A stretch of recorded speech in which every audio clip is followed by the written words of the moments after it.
Hello, I'm Linor Moudou. Welcome to Africa 54. Here is what's coming up. Demonstrations in Kenya continue Thursday as President William Ruto's tax hike concession fails to quell anger among protesters. Ahead of Thursday night's debate, VOA's Calla walks us through what to expect from President Joe Biden and former President Donald Trump. And a Nigerian female aims to reshape the African comic scene by blending her creativity with Africa's rich history. All this and much more coming up on Africa 54.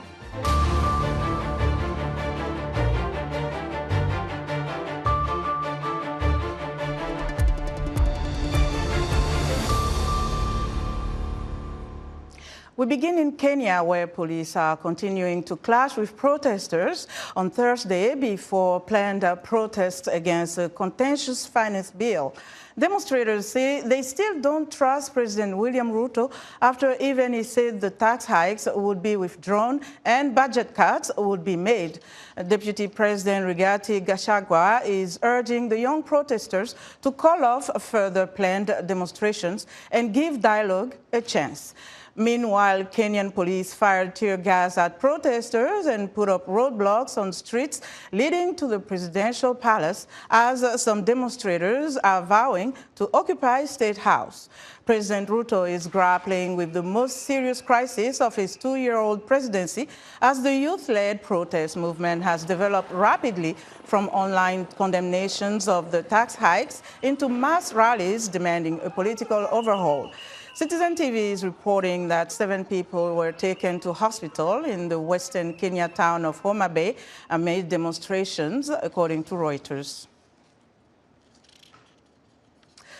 Now, for more on the unrest in Kenya, let's go live to Alex Kiari, a journalist at KTN News in Nairobi. Good evening, Alex. What more can you tell us about the standoff between the government and the protesters?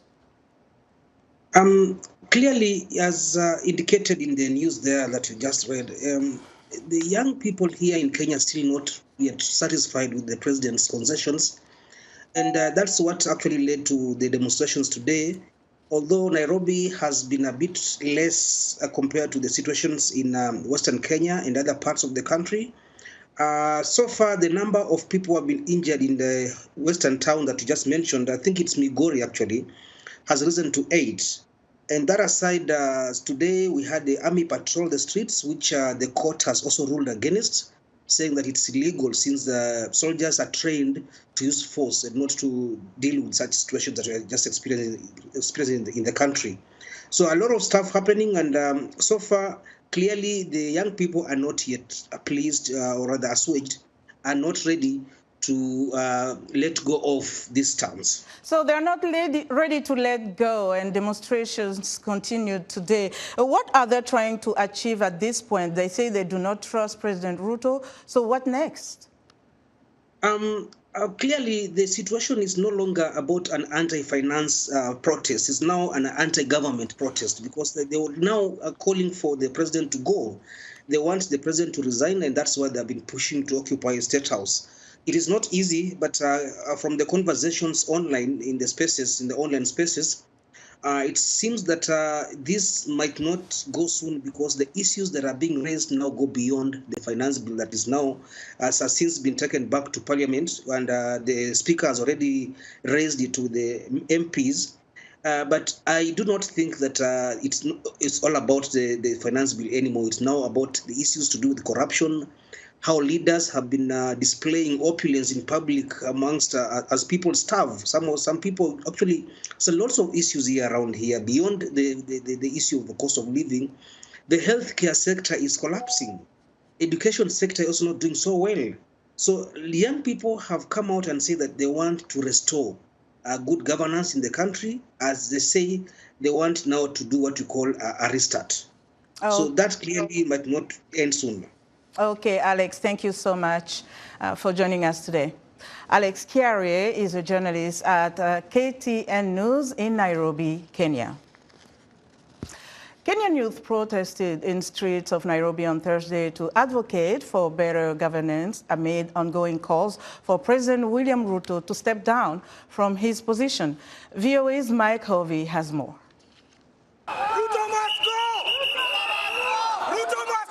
The demonstrations were part of a series of protests led by Kenyan youth who initially flooded the streets of the East African nation to speak out against tax hikes that were championed by government but rejected by President William Ruto on Wednesday. Ivy Wangui is one of the protesters who took to the streets of Kenya's capital to speak against the tax hikes and bad governance. She says Kenyan youth feel betrayed by Ruto. Honestly, the lies that he fed us, unfortunately, I'm going to call them the lies that he fed us when he was campaigning to be president. It's now coming to light, especially now when we are going to the streets. You know, he told us about a hustler fund. He promised jobs. Unfortunately, I'm not seeing that happening. Ruto addressed Kenyan youth on the evening after Tuesday's deadly protests. People of Kenya, who I must thank for helping our country organize our democratic discourse around issues. I thank you and assure you. The Kenyan president gave another address on Wednesday where he said he would not be signing the bill and called on demonstrators to peacefully engage his government. And I am therefore proposing that because we have gotten rid of the Finance Bill 2024, it is necessary for us to have a conversation as a nation going forward. Despite Ruto's address, youth like Wangui and others who protested on Thursday say they do not trust the president. First and foremost, everyone in Kenya is basically saying that speech is just to gaslight us. That speech is just to manage us right now. What it means for us is, at least first and foremost, number one, for him to have withdrawn it and not rejected the finance bill, it means that he had us. We did not go to the streets for nothing.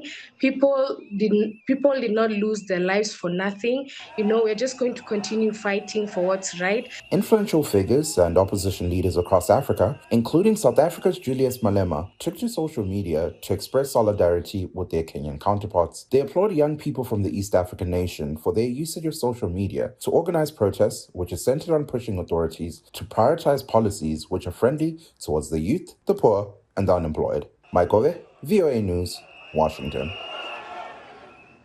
The discovery of oil and gas fields in Senegal in 2014 raised hopes for their economy. The Australian company Woodside Energy says it has finally begun extracting oil from the offshore Sangomar field, about 100 kilometers south of Dakar. While Senegal's fossil fuel output is not expected to be as high as that of bigger producers, there are hopes the oil and gas industry will contribute to transforming its economy. For a better understanding of Senegal's oil and gas prospects, let's go live to Abdoulaye Diaw, an exploration and reservoir geologist in Dakar. Good evening, Mr. Diaw. Good afternoon. How are you?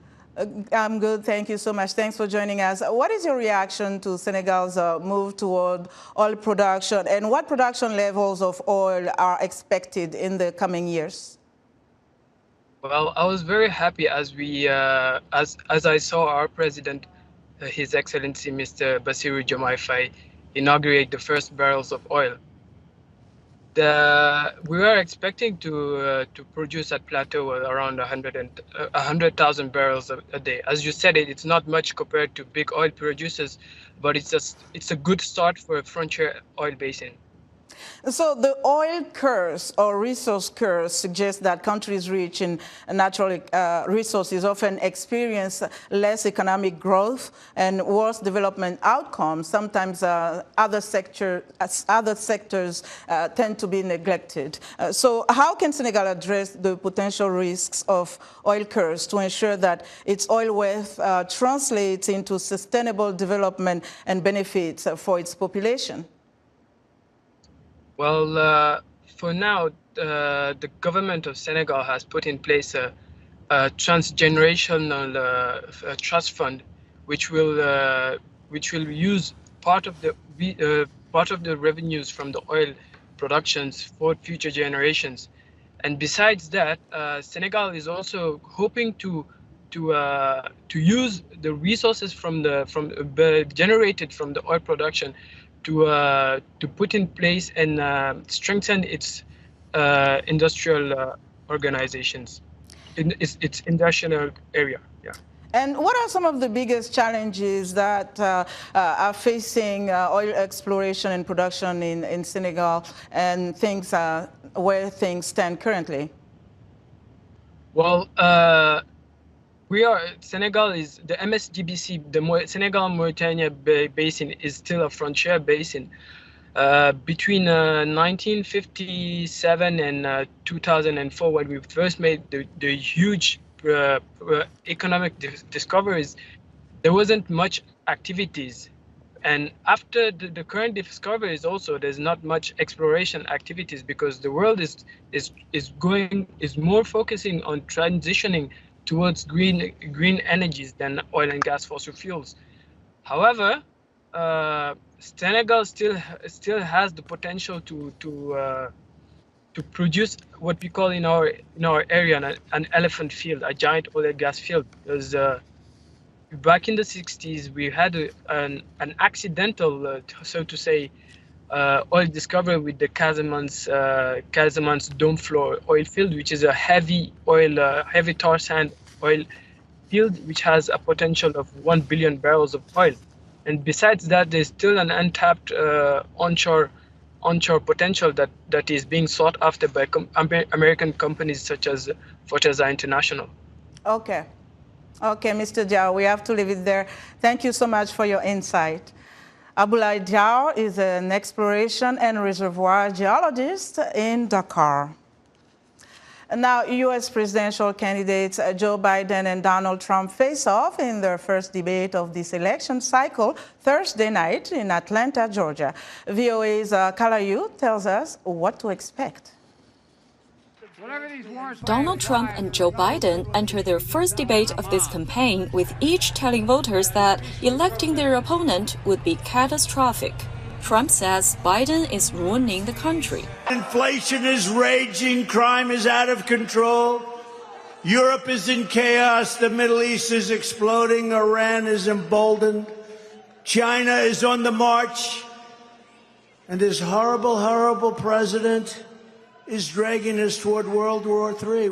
Biden says Trump would take the country backwards. All progress, all freedom, all opportunities at risk. Trump is trying to make the country forget just how dark and unsettling things were when he was president. But we'll never forget. Public opinion polling shows this is a close race, raising the stakes for this debate, says Northeastern University journalism professor Alan Schroeder. I think that puts sort of equal pressure on both of the candidates, both in terms of the opportunity the debate presents to them, but also the risks. This debate is unique in featuring both a sitting president and a former president, says University of Pennsylvania communications professor Kathleen Hall Jamieson. So the public is more knowledgeable about both of these candidates as individuals, more likely to know about their temperament, their habits of mind, their disposition. But this year, because of the age of both, there is a need, even if you think you know a lot about both of the candidates, and you're more likely to this year, for you to be able to say, are they mentally acute enough to be president of the United States and mentally stable enough to be president of the United States? Political debates are about message and moments, says political analyst Brett O'Donnell. You've got to drive a message consistently across the debate, but then you want to have a couple of moments in the debate that are the shiny objects, so to speak, that the press will pay attention to and that allow you to exercise competitive advantage. This will be the earliest presidential debate in U.S. history, with neither Trump nor Biden officially nominated as his party's candidate. There will be no opening statements Thursday night. Both candidates will have their microphones muted when it's not their turn to speak. Calla, VOA News, Atlanta. For more details on tonight's presidential debate, joining us is VOA senior Washington correspondent Caroline Presutti. Caroline, thank you so much for joining us. Nice to be here, Leonard. So tonight is a big night. What are the key topics expected to be discussed during this debate? Well, the big one that I think voters want to hear, the voters that I talked to during the primaries in New Hampshire and Florida and Virginia, they all said immigration. And immigration is going to be a big deal, especially since Homeland Security Secretary Alejandro Mayorkas mentioned yesterday that the number of people arrested at the border is 40% lower than it has been, and he attributes that to the lower numbers of asylum seekers that are being allowed in.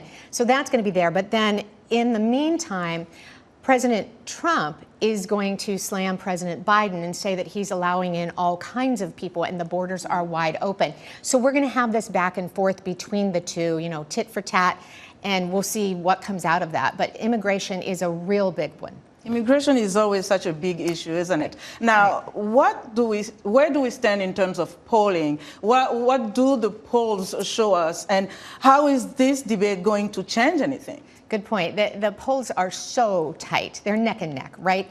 So everyone is looking toward this debate, very historical debate, right? That it could just jolt this election and move some undecided voters toward one man or the other. Of course, these men are also old, right? So, I mean, I have to be real, 78 and 81, right? So a lot of viewers are going to be watching to see if they can mentally handle 90 minutes of constant back and forth and bickering by the other person. Are they going to be mentally acute? Are they going to be physically fit to handle this? Now, that being said, a lot of the viewers who are undecided are the ones that are going to watch tonight, and it's those voters that both men are going to direct their comments at in hopes that they will sway toward their side. 4 years ago, 2020, here we are again. What do you have to say about the fact that the two candidates are back at it again?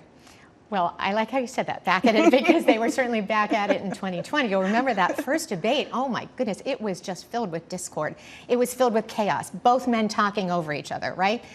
They'll try to do that tonight, but the one difference is that in the CNN debate, if you're not speaking, your microphone is cut. Okay. So if a question isn't directed to you, you can't be heard. However, they will be as close as you and me, right? So they could almost touch each other across the podium. So I think we'll be able to hear the other person on the other microphone. We'll see what happens, but certainly 2020, it was during COVID, right? The audience was far apart from each other. Mm-hmm. Tonight, no audience. You hear only the two men speaking. You won't hear claps. You won't hear cheers.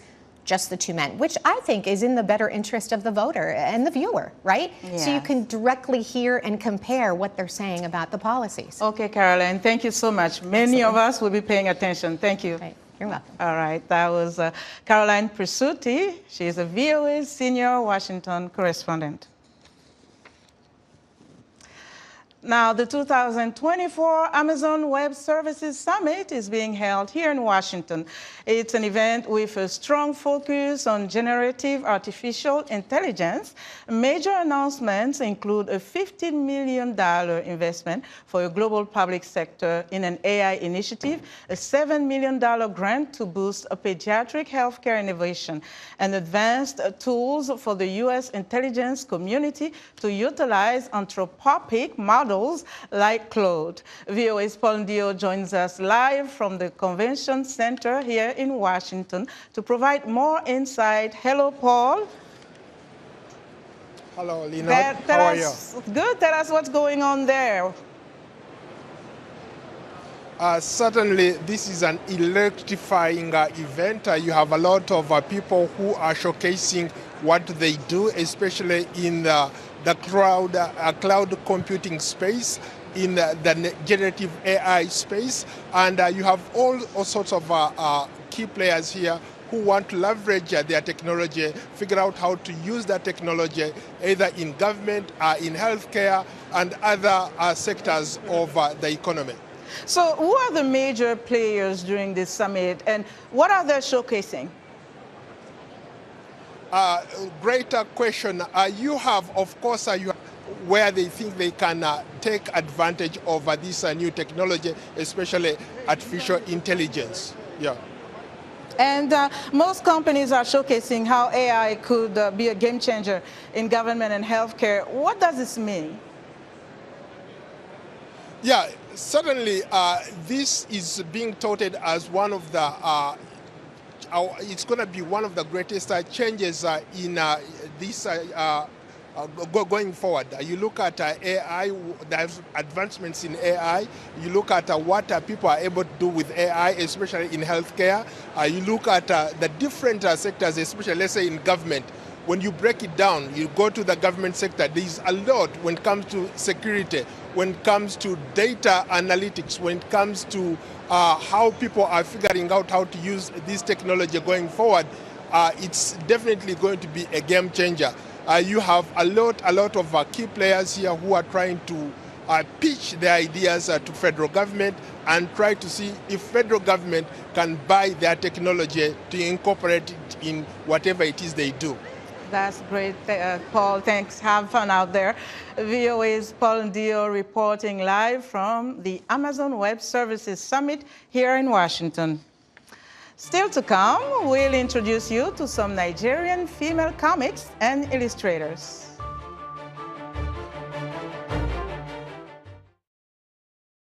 You're watching VOA's Red Carpet. My name is Jackson Vunganyi. Thank you so much for joining us each week right here on Red Carpet. We bring you the latest in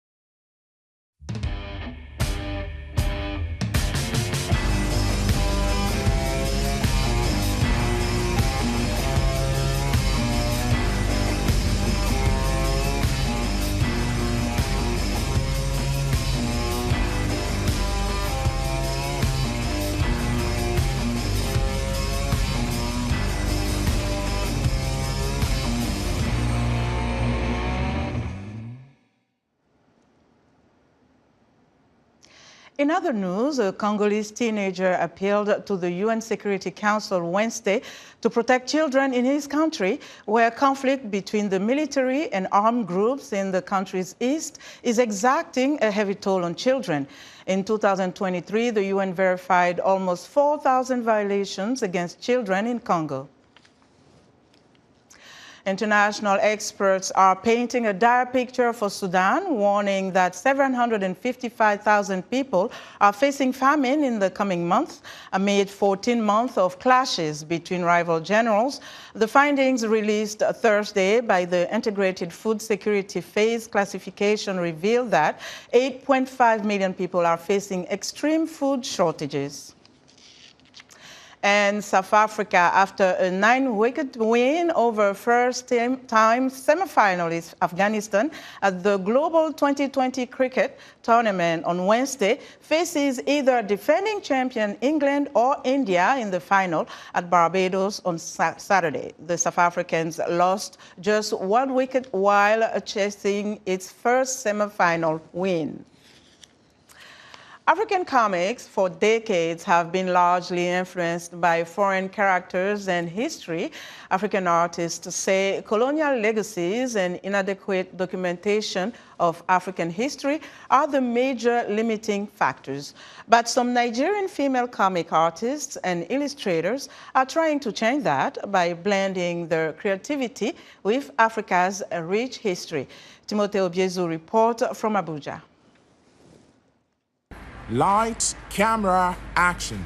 But it's not a regular movie. It's the adaptation of Nigerian comic artist and filmmaker Uren Almadi's African superhero character, Shutterbird, created in 2019. The comic was inspired by Almadi's personal struggles and triumphs when she lost her father, a Nigerian journalist, as a teenager. She came up with a concept of using her father's camera, the lens. That's where we got the shutter from, to make a kind of sophisticated device that can freeze the enemies, that can freeze the villain. The camera gives Shutterbird super strength, speed, reflex, night vision, and healing ability. Amadi says it portrays the strength of many African girls and the solace she found in using her father's camera. I thought it was going to be good to make something very indigenous based on the fact that we don't have indigenous comic characters. Amadi's creation is part of a growing number of indigenous works by African creators promoting local content. For decades, African comics have struggled with Western dominance and models. Creators like Emanuela Daniel say colonial history and a lack of adequate data on African history are to blame. During a competition in 2021, she entered an illustration of the Nigerian warrior Queen Amina. Our history, because a lot of that has been lost over time, and many people now do not even know both male and female heroes, especially the female heroes from time past. It's almost becoming extinct. A lot of what we know as art is heavily influenced by Western culture. Nigerian illustrator Mercy Ajiboye says working as a female comic creator is not easy. Yeah, it's a thing, and even clients, some clients, once they hear your voice and you're female, start pricing you down, or they even say they're not interested. I would go to a print shop to have it printed and framed, and they would say my signature and ask, is this really your work? To just assume a man painted it and I just put my signature there. With a growing community of talented artists, writers, and publishers, Nigerians are gaining traction, and many more African superheroes like Urena Amadi or the Shutterbird are expected to emerge. Timothy Obiezu, VOA News, Abuja, Nigeria. And that's our show for today. Be sure to watch Africa 54 on our website at voaafrica.com. From all of us here in Washington, thanks for watching. Good night.